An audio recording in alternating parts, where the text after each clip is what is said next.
এই দেখো দৃশ্য দেখো, এই দেখো, এই দেখো।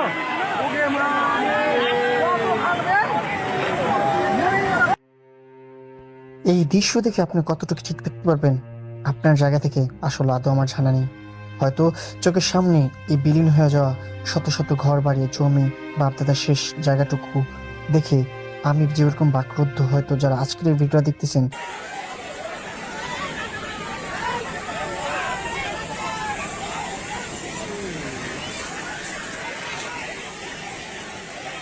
তারা হয়তো এভাবেই ভয়ঙ্কর দৃশ্যপট আপনার চোখকে যেন একটু হলেও চোখের পানিতে ভিজিয়ে দিবে, কারণ বাস্তবতা এতটাই কঠিন।